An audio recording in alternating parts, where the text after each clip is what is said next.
생명의 아침입니다. 우리 아침 예배로 하나님 앞에 함께 나가겠습니다. 오늘은 야고보서 3장 1절에서 5절까지의 말씀을 묵상하면서 이 아침 하나님을 만나는 감격의 시간 되기를 바랍니다. 우리는 늘 자주 경험하는 것 중에 하나가 이 말을 통해서 여러 가지 많은 사건과 상황들을 경험하게 됩니다. 하루를 살아가다 보면 어떨 때는 하고 싶은 말이 목까지 올라오고 또 꼭 해야 할 말이라고 여겨질 때가 있죠. 그렇지만 말하고 나면 의도와 다르게 역효과와 부작용이 만만치 않을 때가 꽤 많습니다. 저도 지난 한 해를 한번 되돌아볼 때 이런 일들이 있었던 것 같아요. 그래서 차라리 말을 하지 않았으면 어땠을까 후회한 게 한두 번이 아닙니다. 우리는 아무 생각 없이 내뱉는 말 누구나 다 조심해야 된다고 생각을 하지만 막상 상황이 닥치면 나도 모르게 뇌를 거치지 않고 말을 할 때가 있죠. 참 난감할 때가 있습니다.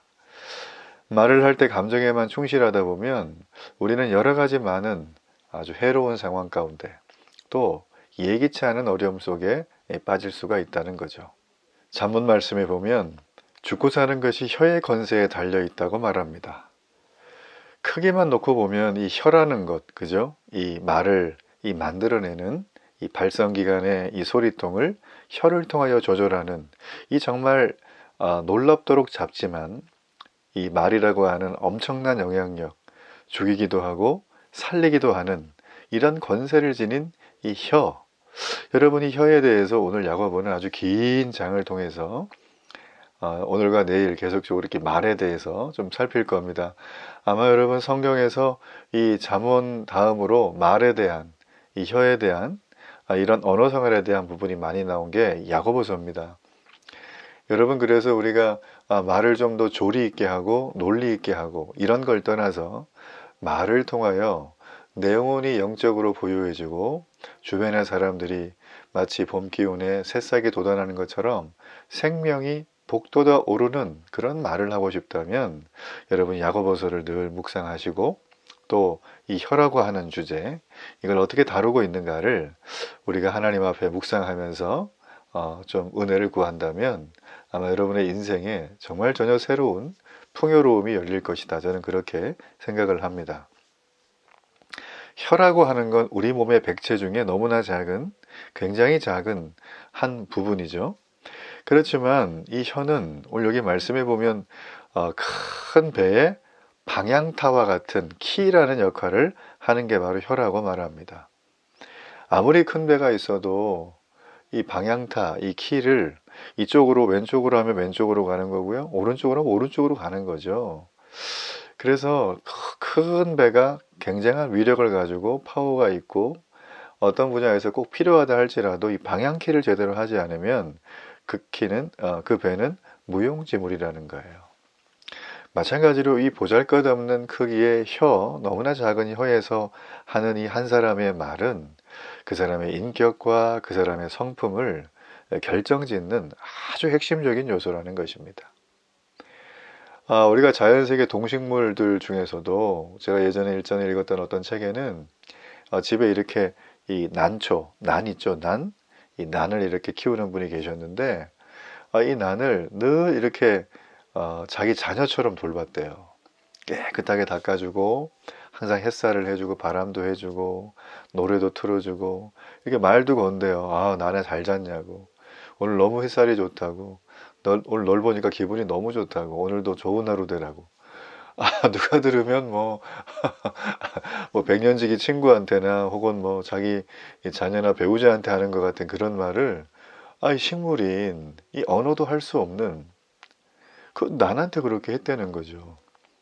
네, 여러분 기가 막힌 사실은 이 난이 정말 오랫동안 푸르름을 유지하면서 그 사람에게 기쁨을 줬다는 거예요. 저는 이런 책들을 이제 얘기를 듣거나 볼 때마다 느껴지는 건 그렇구나. 하나님이 이 땅에 지은 모든 피조물은 다 제 역할이 있구나. 그런데 그 역할을 존중받고 귀중하게 여김받고 사랑을 받으면 그 하나님이 원래 세팅했던 세팅값이 아주 유감없이 발휘가 되는 거죠. 그래서 주변에 그를 통해서 그 대상을 통해서 얼마나 많은 유익과 감사와 행복이 넘쳐나는 줄 모릅니다. 요즘에 이 부부싸움 하시는 이 부부관계가 별로 안 좋은 가정들이 조금씩 늘어난다는 통계를 제가 본 적이 있어요. 여러 가지 이유가 있겠죠. 일반화할 수 없습니다. 부부관계는 정말 천길 물속은 알아도 한길 사란속은 모른다고, 이게 정말 매우 어려운 거예요. 여러분, 그렇지만 그 안에서 한 가지 다시금 부부관계가 사랑과 행복이 넘치는 관계로 완전히 터닝 포인트가 되는 놀라운 비법 중에 하나는 바로 저는 이 말에 달려 있다고 생각을 합니다. 그러니까 이 말은 그 자체가 어째 보면 능력이 있어요. 이 권세가 있어요. 그래서 이 말을 하게 되어지면 식물이 그렇게 사랑을 받으면 잘 크고 본연의 아름다움을 다 말하는 것처럼 사람도 똑같죠. 그래서 우리의 온 몸과 행동과 생각, 나아가서 삶까지도 완전하게 바꾸어주는 것. 뭐 부부관계는 말할 것도 없고요. 배우자와의 관계, 자녀, 일반적인 삶의 관계, 이런 모든 관계에서 말이 주는 영향력을 경험한 사람들은, 여러분이 이 말을 원래 말씀해 보면 굉장히 신중하게 다루고 실수가 없도록 최선을 다하게 되어집니다. 자, 그렇게 되면 어떻게 될까요? 사람이 온전해져요. 그러니까 완벽한 사람을 말하는 건 아닙니다. 왜 온전해지냐면 그 말을 하는 나 자신이 그 말에 온 몸이 영향을 받기 때문이에요. 이렇게 온전한 사람이 되면 말을 하는 그 사람 자체도 그 말에 지배와 영향을 받거든요. 그래서 그 사람이 하고 있는 그 말의 내용, 그 단어 구사, 여러분, 그 사람이 그 말 속에는 그 사람의 사상도 담겨 있을 것이고 또 의도도 있고 그 사람의 인격이 다 있잖아요. 여러분, 하루아침에 이런 것들은 달라지지 않아요. 말을 잘해야지, 이쁘게 해야지, 긍정적으로 해야지 그러는데 그게 말이 그렇게 쉽게 바뀌지 않거든요. 그 사람의 사상이나 그 사람의 신념이나 그 사람의 중요한 인생관, 이런 것들이 전인적으로 바뀌면 말은 바뀌게 돼 있어요. 저는 그래서 교회 안에서 이런 분들을 많이 봅니다. 조금 전까지는 거의 완전히 그냥 파이터 느낌으로 만나면 으르렁 으르렁 이게 노래인데 예수님을 정말 만난 다음에 이분들의 언어가 달라지는 거예요. 눈빛도 선해지고 행동도 차분해지고, 이게 무슨 마치 신경 안정제를 한 10알씩 먹는 분들 같이 누가 옆에 있어도 전혀 부담스럽지 않은 사람들로 싹 변하는 거예요. 그런 분들 보면서 제가 느껴지는 건 뭐냐면 하나님을 만나면 저렇게 언어가 달라지는구나. 여러분, 그래서 에베소 말씀에 보면 늘 은혜 가운데 우리가 거하면서 우리가 마치 소금으로 맛을 내는 것처럼 우리의 말을 통해서 공동체에 유익을 끼치고 덕을 세우도록 선한 말 하기를 힘쓰라고 말합니다. 자, 그건 어떻게 될까요? 3절처럼 말 있죠, 말. 우리의 말이 아니라 이 타고 다니는 말을 잘 다스리기 위해서는 재갈을 물리는 것처럼 나의 말에, 내가 하는 언어에 재갈을 물리라고 하는 거예요. 그 말이 우리의 온몸을 제어하기 때문입니다. 혀는 정말 작은 지체지만 아까 설명드린 것처럼 큰 배를 사공의 뜻대로 움직여가는 것처럼 여러분이 말의 영향력은 대단합니다. 아무리 큰 태백산맥 같은 엄청난 산도 여러분 정말 라이터불 하나로 전부 태울 수가 있어요. 우리가 알잖아요, 여러분. 강원도 산불 너무나 가슴이 아팠던 일이고, 몇 년 전 호주에서 있었던 대한민국 국토 전체를 태울 만큼의 그 큰 산불, 너무 가슴이 아프죠. 자연 발화도 있었지만 하여튼 또 인간이 또 냈다는 그런 얘기도 있고, 여러분, 그렇기 때문에 우리가 하고 있는 이 말은 온전하고 성숙한 사람이 되는데 필수적이에요. 자신의 혀를 절제하고 말에 실수가 없는 사람을 여러분이 일을 하고 있을 때 함께 팀원으로 모시고, 여러분이 회사 오롯이라면 그런 직원을 중요한 자리에 앉히는 게 아마 저는 그 회사가 탄탄대로로 일어나는데 굉장히 중요하다고 봅니다.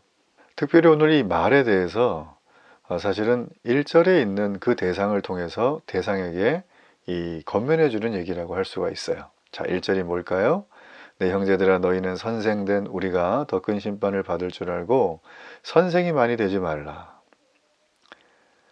리더가 된다는 거죠.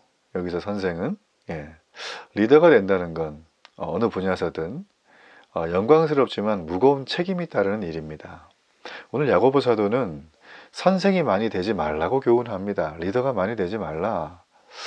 아마도 교육의 대부분은 말로 이루어지기 때문이죠. 선생님들은 말을 잘하잖아요.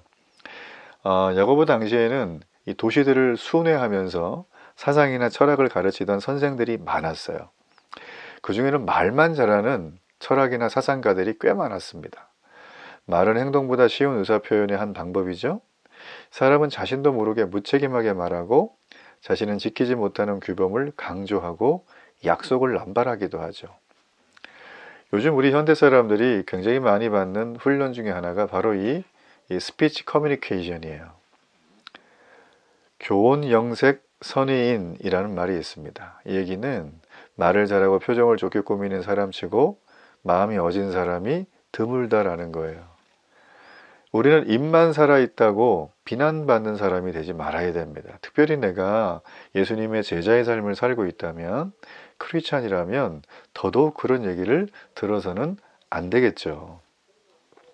그래서 1절에 대한 이 대상을 두고 야고보는 지금 5절까지 혀에 대한 너무나 작은 지체이지만 이 혀가 주는 엄청난 영향력에 대해서 설명을 해줬습니다.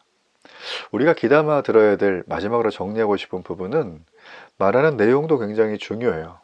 그렇지만 말하는 방식, 그 방식도 정말 지혜를 가지고 상황에 맞게 성숙한 모습으로 하는 것이 매우 중요합니다.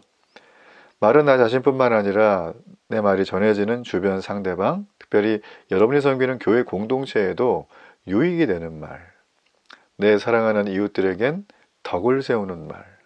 그래서 이 모든 것들이 그리스도의 몸의 지체인 우리가 살아가면서 이루어가야 될 말로 인한 놀라운 힘과 영향력임을 우리는 다시 한번 마음에 기억할 필요가 있습니다. 전 여러분이 오늘 살아가시면서 해야 될 수많은 말들 중에 나를 살리고 주변을 살리고 여러분이 속한 조직과 또 공동체를 세워나갈 수 있는 그런 놀라운 생명의 언어가 넘쳐난 하루가 되기를 주의 이름으로 축복합니다. 우리 결단의 기도를 하나님 앞에 함께 드리겠습니다. 살아계신 하나님, 오늘도 은혜를 감사합니다. 내가 성령으로 거듭나서 믿음의 언어를 하는 사람입니다. 하늘의 언어, 신의 언어를 하는 사람입니다. 내 입에서 오늘 혀를 제갈 물리는 것처럼 하나님 온전한 말, 영혼을 성장하게 하는 말, 그 공동체를 복되게 하는 말, 그런 말들이 나의 말을 통하여 흘러나가는 축복의 이 하루가 되게 하여 주옵소서. 예수님의 이름으로 기도합니다. 아멘.